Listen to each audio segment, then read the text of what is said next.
Cotonou, capitale économique du Bénin, en pleine chaussée, s'observe par endroits des trous pas comme les autres. Je pense que c'est pas trop bien, c'est pas trop adéquat pour la population. Ils délangent les véhicules, les gros camions et les motos aussi. Ce caniveau laissé ouvert présente beaucoup de risques. Ce sont des exutoires d'eau dotés à l'origine de couverts en acier. Normalement, on doit le protéger.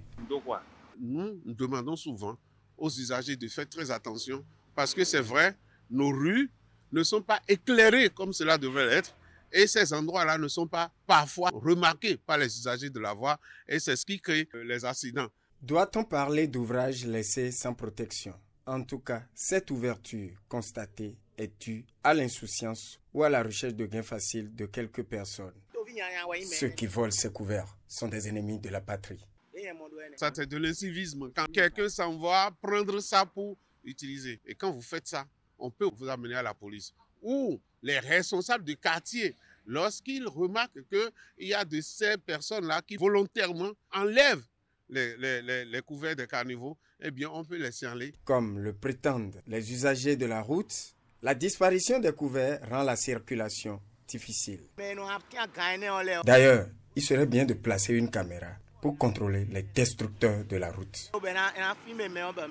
Il y a les tests qui prévoient que lorsque vous créez de dommages à la route, vous êtes responsable et vous devez indemniser. Et donc, ces personnes, si on les surprend, c'est qu'on va les amener à réparer la route et à essayer d'éviter de créer des dommages. Mais ce à quoi nous appelons, c'est qu'il n'est pas bien que la route, qu'on dépend des milliards pour construire, que nous-mêmes, nous prenons notre main pour encore détruire ces routes-là, parce qu'en réalité, c'est notre impôt, c'est de l'argent de nous tous, et si cet argent-là restait, l'État pouvait aller faire autre chose avec que d'être en train de faire l'entretien des routes pour des routes qui n'ont pas encore atteint l'âge de dégradation. Ces trous béants en pleine chaussée constituent de potentielles menaces pour les usagers de la route.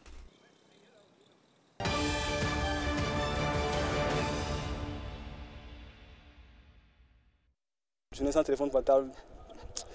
Très peu de personnes pourront respecter ça. On arrive très difficilement à s'en passer. Et c'est très important aujourd'hui. Tout c'est l'Internet, les téléphones portables, les appareils numériques. Grâce à ce téléphone portable, j'arrive à communiquer avec mes parents. J'arrive à faire mes recherches. Donc, ce sera un dilemme pour moi. Ce sera vraiment un dilemme pour moi. Mais si on me l'impose, là, je n'ai pas le choix. Avec le téléphone, on suit les informations de partout dans le monde.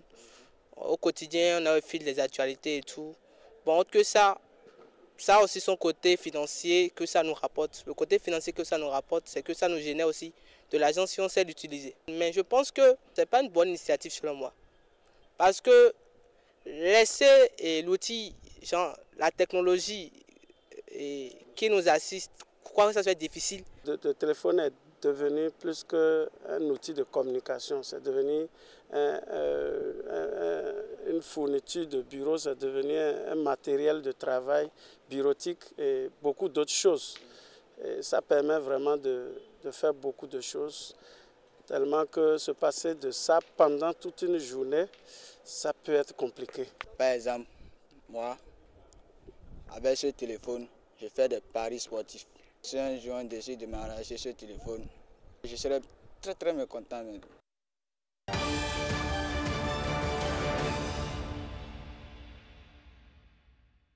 C'est avec beaucoup de plaisir que je voudrais vous confier aux prochaines journées annuelles du Club des dirigeants des banques et établissements de crédit en Afrique, qui est un événement d'envergure continentale que le FAGAS aura le privilège d'accueillir et de l'organiser du 13 au 15 février 2025 à l'hôtel Sofitel de Cotonou, ici au Bénin.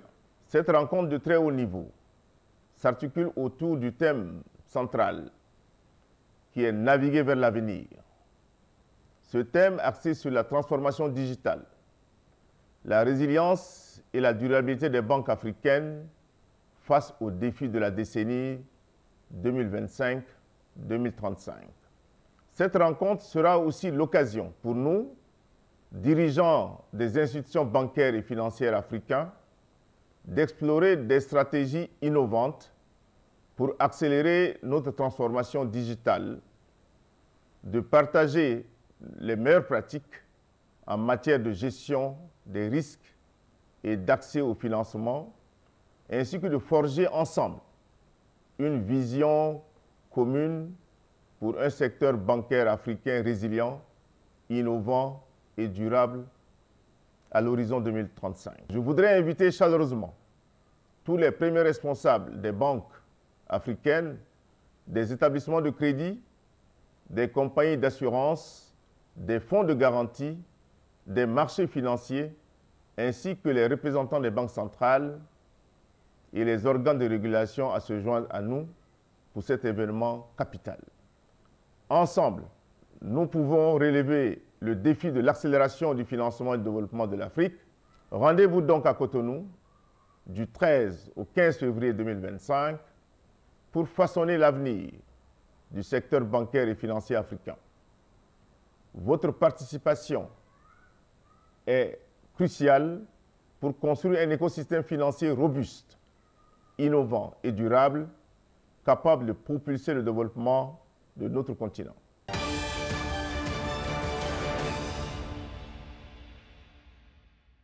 Abomey-Calavi, commune située à quelques kilomètres de Cotonou. Malgré l'urbanisation galopante, on peut encore y découvrir des espaces verts comme cette formation végétale de la zone guinéo-congolaise du Bénin. Un environnement que Claude connaît bien. Le biotechnologiste y a mené des travaux de recherche sur le Garcinia cola. Garcinia cola, qu'on appelle communément chez nous Arowe en fond, est une espèce des régions tropicales. Garcinia cola est un arbre qui est vu dans 4 phytodistricts du Bénin. Nous avons le phytodistrict de Pobé, le phytodistrict de la vallée de l'Ouémé, le phytodistrict côtier et le phytodistrict du plateau. Malheureusement, depuis les dernières études scientifiques réalisées, on a constaté sur le terrain qu'il y a réellement un recul en fait de la densité de l'arbre. Pourtant, c'est une espèce très importante au Bénin puisqu'elle est à usage multiple. Ce n'est pas pour rien que quand on veut doter une femme, dans les listes, il y a toujours la présence de cola. Garcinia cola symbolise la prospérité. Garcinia cola symbolise l'unité. On le dit si bien en fond au Viwenon des Rois, à Rowenon des Royas. Donc c'est pour dire en fait que la graine de Garcinia cola n'est pas divisible en tranches naturelles. Le bois de Garcinia cola est utilisé en menuiserie. Tous les organes de l'arbre sont utilisés en médecine traditionnelle. Les feuilles, les fruits, les graines. Vous avez aussi les écorces. On peut aussi attribuer au Garcinia cola l'usage économique. Arowe est une mine d'or. Et sur chaque arbre, vous avez des milliers de fruits. Un fruit compte 1 à 4 graines. Donc quand les gens vendent une seule graine à 50 francs ou 100 francs, vous imaginez déjà ce que les gens gagnent comme revenu. 32 ans, oui. Moi, je produis et commercialise le Arowe depuis 32 ans. C'est un héritage qui se perpétue de génération en génération chez nous. Je ne vous le cache pas, je gagne bien ma vie avec cette activité. Actuellement, dans cette formation végétale, nous disposons de 10 arbres. Un arbre peut nous rapporter en moyenne 350 000 francs CFA. Une filière d'avenir qui pourrait contribuer à la croissance économique seulement si elle est développée. Il y a un certain nombre de graines qui nous proviennent des pays voisins, alors que ici, nous avons la zone guinéo-congolaise qui nous permet de cultiver assez de plants d'Arowe pour d'abord nous-mêmes nous autosuffire et maintenant aller à l'exportation. Parce que c'est qu'il y a beaucoup d'autres pays qui utilisent Garcinia cola Arowe dans beaucoup en fait, de produits transformés. Nous transformons le Arowe en liqueur et nous avons également d'autres ambitions pour cette espèce pour aller en biscuits, etc. C'est une véritable chaîne de valeur. Il y aura une incidence vraiment significative sur la croissance économique du Bénin. Une incidence significative sur laquelle Elvis a porté ses réflexions, chiffres à l'appui. Et pour une production annuelle sur un arbre de collatier, nous avons en moyenne 5000 graines. Et le prix moyen de vente de la graine au Bénin est entre 50 francs et 100 francs. Et déjà, pour un chiffre d'affaires minimal sur l'année, ça nous fait sur un hectare en moyenne 150 pieds de coulatier. Il urge que l'État béninois puisse mettre en place des dispositions pour pouvoir renforcer en fait la densité de l'espèce sur le terrain. Dans le cas contraire, des menaces risquent de peser sur le Garcinia cola que l'Union internationale pour la conservation de la nature a d'ailleurs déclaré vulnérable.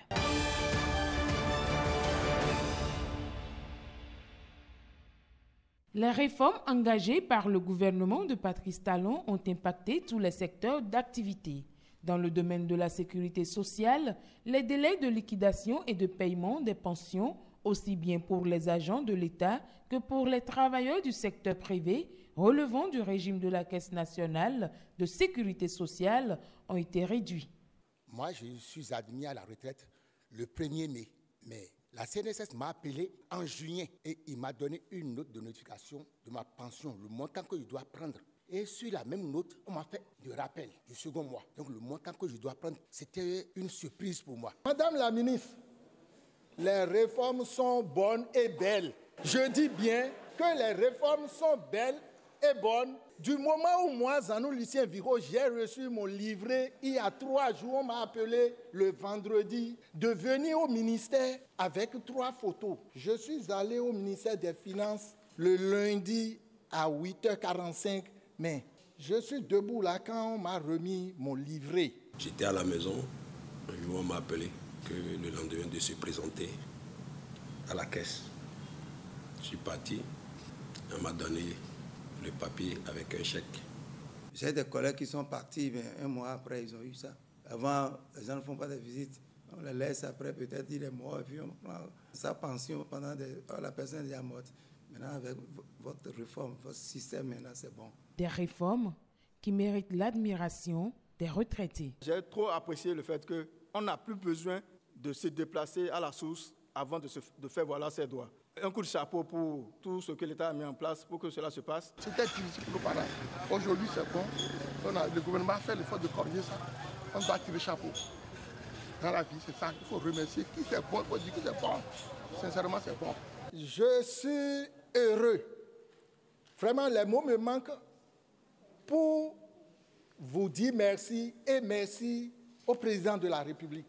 Désormais, les retraités relevant du Fonds national de la retraite du Bénin perçoivent leur pension dès le premier jour du mois, suivant celui de l'admission à la retraite.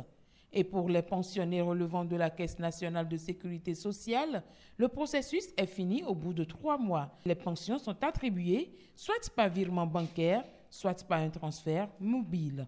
Dans le domaine donc de la sécurité sociale, nous avons travaillé à rendre la vie facile à nos retraités. Alors, les tracasseries ont été réduites et nous avons aujourd'hui, depuis leur maison, ils peuvent avoir leur pension directement à travers, disons, le PAMOMO ou bien à travers un virement bancaire, ce qui n'était pas le cas avant. Le mécanisme de coordination de liquidation des droits de pension permet aujourd'hui aux agents affiliés successivement au régime de la FNRB et de la CNSS de bénéficier d'une pension de retraite dès lors que le total de leurs années de service sous les 2 régimes est au moins égal à 15 ans.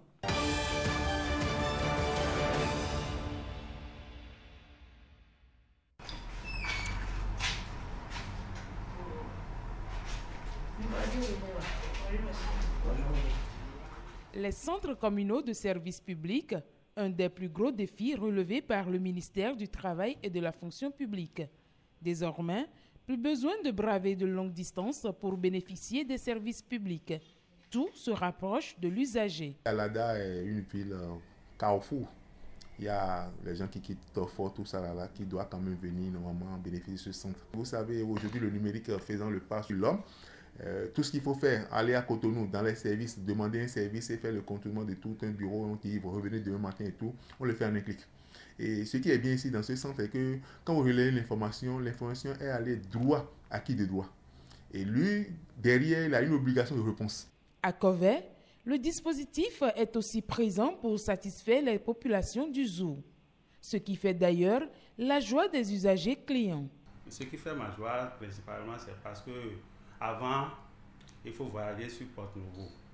Et arriver là-bas, tu passes de bureau en bureau, tu peux faire au moins 3 à 4 déplacements. Or, c'est des déplacements à risque.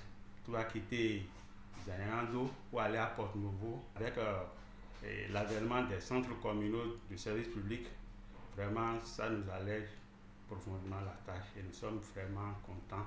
Du nord au sud, en passant par le centre, chaque citoyen peut désormais se rendre dans un centre communal le plus proche pour s'offrir des services de l'administration publique. C'est un dispositif qui est composé d'un écran de diffusion pour l'accès à l'information sur toutes les diligences que l'administration publique met en œuvre pour faciliter la vie à l'administré. Nous avons une bande tactile connectée qui est mise à la disposition des usagers clients, des citoyens pour pouvoir solliciter toute l'offre de services publics mise en ligne par l'administration publique. Vous avez un point focal titulaire, un point focal suppléant qui se relaie pour accueillir, orienter, assister l'usager. Il faut dire que ce dispositif, pour garantir la continuité de service, repose sur un champ solaire photovoltaïque qui donne à chacun de ces centres communaux de services publics une autonomie complète, indépendamment du site qui l'héberge. Un dispositif fiable qui garantit non seulement une satisfaction absolue à l'usager, mais qui réduit surtout les risques liés à la sécurité routière.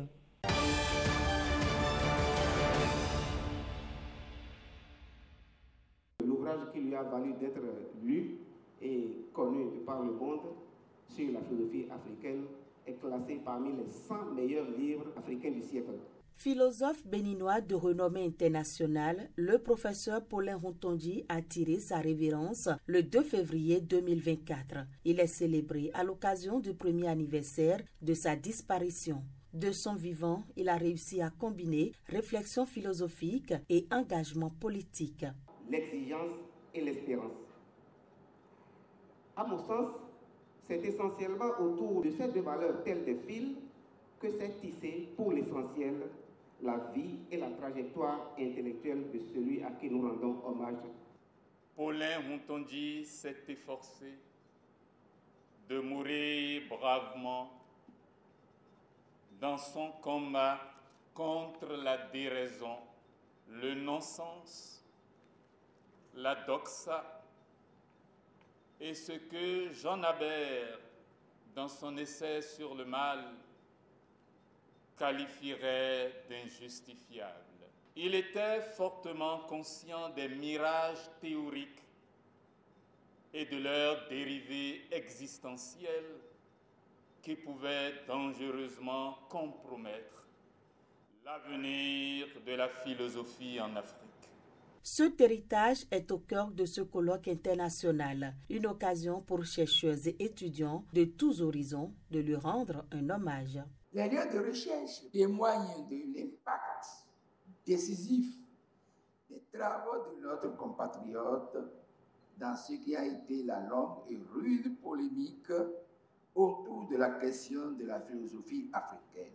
Que l'œuvre de Rontondi ne puisse être limitée à cette querelle néanmoins décisive pour la philosophie et les sciences humaines, que les autres champs de son non moins importants, tels que ses travaux sur l'extraversion, puissent être investigués et développés, sont les espoirs que l'Académie nationale des sciences a et l'être du Bénin nourri pour ce colloque.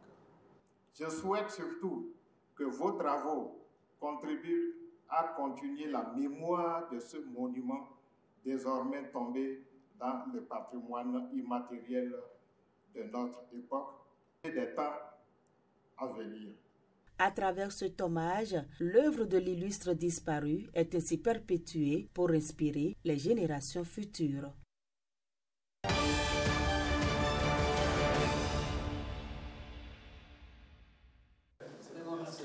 Ce premier contact marque le début d'une mission qui s'annonce riche en perspective pour les relations bilatérales entre le Bénin et le Vatican. Monseigneur Ruiz Bernardi, qui salue au passage l'hospitalité légendaire du peuple béninois, souligne aussi l'importance du rôle de l'Église catholique dans la consolidation du vivre ensemble et la construction d'une société plus équitable. Dans une atmosphère empreinte de cordialité, le diplomate a exprimé sa volonté de renforcer les relations historiques entre le Bénin et le Saint-Siège, notamment dans les domaines du dialogue interreligieux, du développement social et de la promotion de la paix. Archevêque d'origine argentine, Monseigneur Ruiz Bernardi est un diplomate chevronné du Saint-Siège. Il a servi dans plusieurs représentations apostoliques à travers le monde.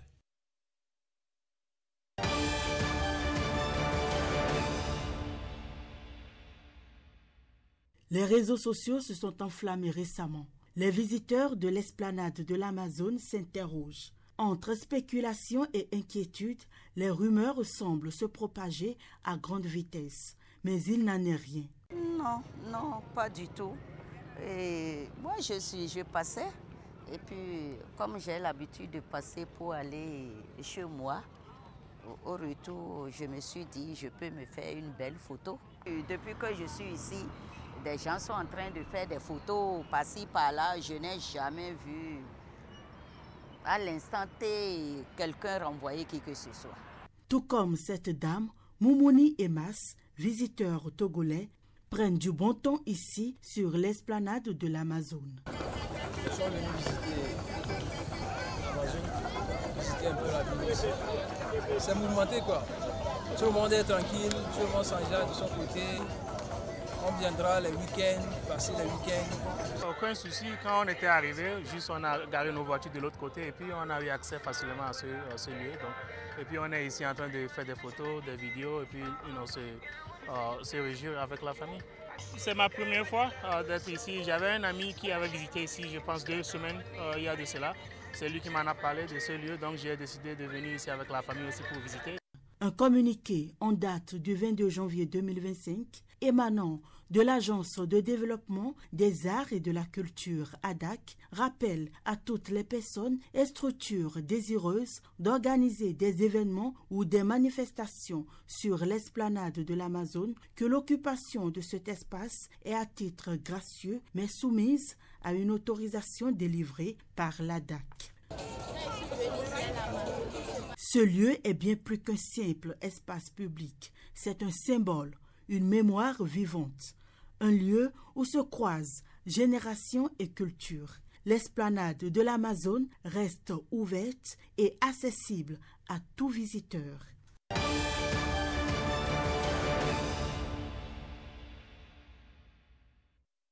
L'année 2024 est passée et 2025 commence sous de bons auspices à l'Agence nationale de gestion des marchés ANAGEM. C'est donc à juste titre que ces hommes des médias sont là en vue de recueillir des points. À l'entame, permettez-moi de présenter tous mes meilleurs vœux à toute la population béninoise, en l'occurrence à toutes mes marchandes et à tous mes marchands de tous les marchés de Cotonou ouverts et en attente d'ouverture. En fin décembre 2024, nous avons réussi avec l'effort de chacun de nous, de la population et des marchands, à ouvrir au total 14 marchés sur toute l'étendue du territoire national. Passé ce bilan, marchands et usagers attendent certainement des projections pour l'année en cours. Au début de cette année, nous avons fait nos planifications sur le nombre de marchés ouverts. Nous allons débuter avec les marchés de détail. Nous avons encore à notre actif 7 marchés de détail que nous allons ouvrir. Il s'agit essentiellement du marché de Aglar-Lazuto, encore appelé marché Sainte-Trinité, parce que c'est contigu à une église. Nous avons le marché de Rundro à Abomey. Nous avons le marché de Kokokodji. Nous avons le marché de PK3.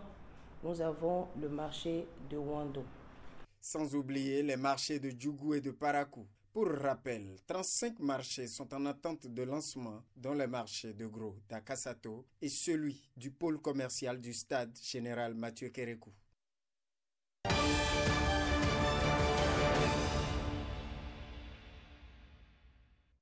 250 tables et bancs au profit de l'éducation dans le Koufo de la part d'une société dont le directeur reste reconnaissant envers le Koufo, sa terre natale. Si nous venons aujourd'hui avec des tables bancs, c'est pour essayer de contribuer un tant soit peu à ce manque. Je ne vais pas dire criard, parce que quand je vois l'effort du gouvernement béninois, cet effort est à saluer. L'initiative est bien accueillie dans le département qui fait face à un manque en matière de mobilier dans les écoles et collèges. Nos sincères gratitudes à l'organisation qui a pensé aux enfants du Koufo. Nous voudrions prier les donateurs que cette action ne s'arrête pas en si bon chemin. Au nom de tous les parents du Koufo, nous vous disons encore une fois merci. Et nous allons prier pour vous, pour que cette générosité puisse contaminer d'autres natifs et nantis que nous connaissons. L'État ne peut pas tout faire, et que les communes ne peuvent pas tout faire, et que vous, qui constituez le troisième pied, vous avez un rôle important à jouer. Et aujourd'hui, vous êtes encore venus avec les bras bien chargés. Le Talban, déjà 50 Talban, c'est beaucoup de choses pour nous. La société Palutech accompagne les hôpitaux du Bénin et même ceux de la sous-région ouest-africaine dans la qualité des soins de santé à travers la fourniture de meilleures technologies d'équipements médicaux, des produits chimiques et réactifs de laboratoire.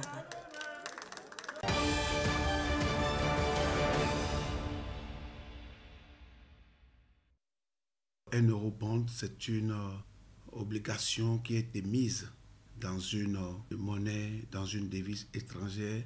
L'émission de 2025 par le Bénin place le Bénin en première position de tous les pays qui ont fait donc des émissions sur le marché international.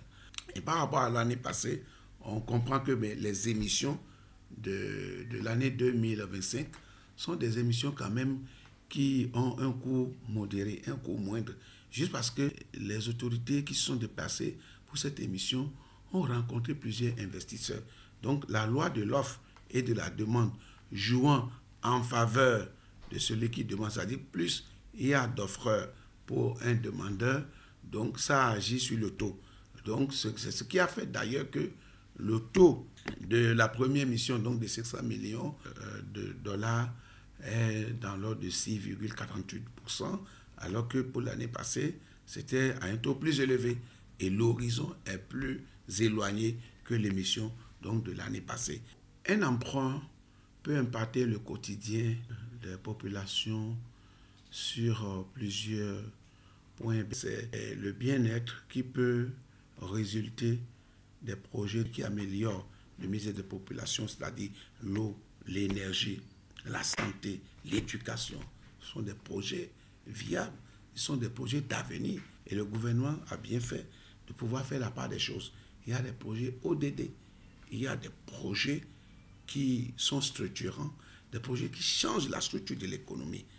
Et donc, je crois que ce projet-là, c'est par rapport à eux que l'emprunt obligataire, l'eurobond, a été émis pour pouvoir assurer leur financement. On ne prête que à celui qui est sage. On ne prête que à celui qui inspire confiance. Un pays qui emprunte sur le marché international, ce pays-là, c'est qu'il réunit un certain nombre de critères. Il y a la solvabilité, c'est-à-dire vos performances économiques vous créditent que quand vous remettez l'argent, vous pouvez retourner l'argent. À côté de la solvabilité, vous avez ce qu'on appelle la liquidité. Quand l'échéance arrive, est-ce que vous avez les moyens nécessaires pour pouvoir payer? Et les performances de l'économie béninoise ces dernières années nous permettent donc de dire, sur ces deux aspects-là, il n'y a pas à s'inquiéter.